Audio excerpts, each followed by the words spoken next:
चर्चा करूंगा, लेकिन इस बीच ना मारुति के नंबर्स आ गए, जरा ये बताना जरूरी है। 2060 करोड़ का प्रॉफिट दिखाया। हमारा अपना अनुमान था कि 1935 करोड़ रुपए के आसपास का दिखाएगा। तीन अहम ट्रिगर मारुति के नंबर से पहले हमने आपको बताया था कि इसके सेल्स के नंबर भी अच्छे आएंगे और क्वार्टरली नंबर्स भी अच्छे आएंगे। शेयर्स के अंदर अभी तो कोई प्रॉफिट बुकिंग नहीं हो रही, बाकायदा डेज हाई की तरफ और बढ़ता हुआ शेयर दिख रहा है। और ये भी प्रॉफिटेबिलिटी की फिगर्स आई है। इसमें दो चीजें बड़ी अहम होती हैं चेक करना। फर्स्ट, ये मार्जिन कैसे दिखाएंगे और साथ ही इनकी कमेंट्री कैसे दिखाते हैं। सेल्स के नंबर सारी दुनिया जानती है कि बहुत अच्छे आएंगे, इसलिए जो मैनेजमेंट वाला हिस्सा वो ज़्यादा अच्छा है कि कॉर्पोरेट मैनेजमेंट कैसे करेंगे, इसलिए ब्याज मतलब इन मार्जिन्स, खासकर मार्जिन्स इनके, और ये आय के नंबर्स भी बीट कर गए हैं एस्टिमेट्स को।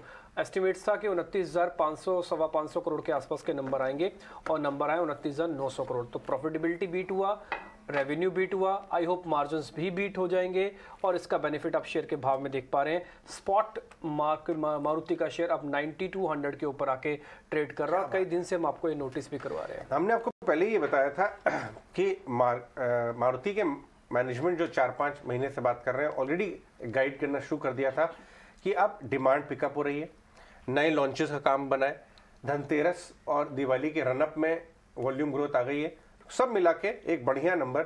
आइडियली ऐसे बाजार में अच्छे नंबर के बाद स्टॉक स्लाइड जाता है, लेकिन हो नहीं रहा है। डेज हाई पे 400 रुपए चला हुआ शेयर है ये, और उसके बाद भी 6-7 दिन में चला है। एग्जैक्टली अगर आप देखिए इंटरडे दिखाइए डॉक्टर साहब, इंटरडे रिजल्ट तो नीचे आ ही रहा है, इंटरडे दिखाइए ट्रेडिंग वहां हो रही है, उसके बाद भी कहीं 200 के ऊपर। और लास्ट टाइम आपको याद होगा Q2 के जब बस आए थे, उसमें कहा था कि हम कुछ अनमेट डिमांड है, इन्वेंट्री बढ़ी है जिसको मीट नहीं कर पाए हैं because of chip supply shortage and all. लेकिन अगले क्वार्टर से आपको वो दिखना शुरू हो जाएगा और अब आप वो देख भी रहे हैं कि अगले क्वार्टर से यानी Q3 से बात की जाए। ये देखिए, ये जो आपको एकदम से बड़ी सी कैंडल दिखाई दे रही है रिजल्ट के बाद है, और जो डिम्पी बता रहे हैं एक हफ्ते या 15 दिन का भी दिखाइए, 400 8800 वाला 9200 हो गया, अभी 8867 एक हफ्ते पहले था। हाँ, 8800 का भाव था। डायरेक्टर साहब अगर दिखा सकते हैं एक हफ्ता 10 दिन का, तो ये हो गया मारुति। इनफैक्ट ऑटो ये देखिए 400 रुपए 87 वाला आपको 92, तो अच्छे नंबर के बाद भी टिका हुआ है, ये एक स्ट्रेंथ है। 100% मार्केट की कमेंट्री यही आएगी कि इनको चिप की कोई प्रॉब्लम नहीं होगी, क्योंकि बजाज ऑटो ने पहले श्री गणेश कर दिया था, ये कहा था कि प्रॉब्लम होगी नहीं।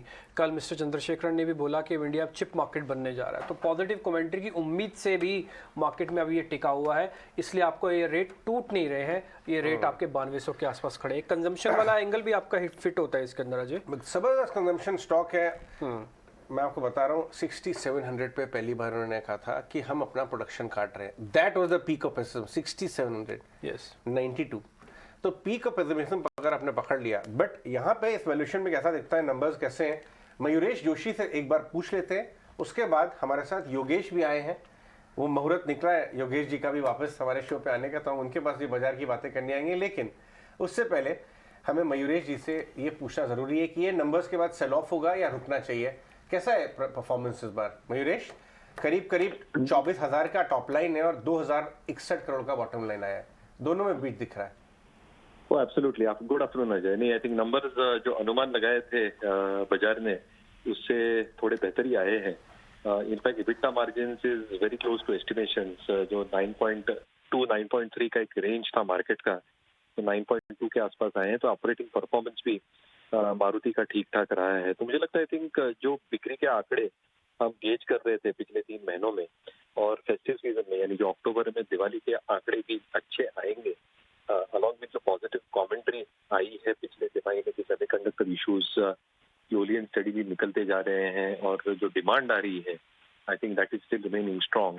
आई थिंक ये सारी चीजें ऑपरेटिंग लेवरेज बैलेंस शीट पे डेफिनेटली लाएंगी। तो बहुत बेटर परफॉर्मेंस रहा है, I would say, on the top line, expected performance on bottom line, और इसलिए ऑपरेटिंग लेवरेज प्ले आउट होगा। अगर मैनेजमेंट कमेंट्री इसकी एक स्पष्टता देती है कि आगे के क्वार्टर्स भी थोड़े पॉजिटिव दिख रहे हैं, मुझे लगता है जो की पिवट लेवल्स के ऊपर as per the Orient methodology stock trade कर रहा है, शायद मोमेंटम बरकरार।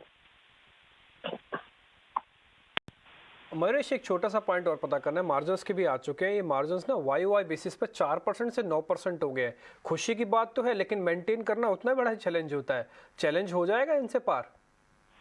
नहीं, बिल्कुल। इनफैक्ट डिम्पी जी, मेरा मानना ये है कि ये सारे जो कमोडिटी कंज्यूमर्स हैं, इनके लिए आई थिंक जो अच्छा दौर है वो Q3 से स्टार्ट हो जाएगा, क्योंकि जो हाई कॉस्ट इन्वेंट्री पे बैठे थे, वो कॉपर हो, लेड हो, एल्यूमिनियम हो, ये सारी चीजों में एक अच्छी खासी गिरावट हमने देखी है क्वार्टर ऑन क्वार्टर बेसिस ऊपर। यानी जो नई इन्वेंट्री ये बनाएंगे सेकंड हाफ के लिए और अगले कुछ तिमाहियों के लिए विद एक्सपेक्टेशंस की प्राइसेस यही लेवल पे बने रहेंगे because of weak global demand.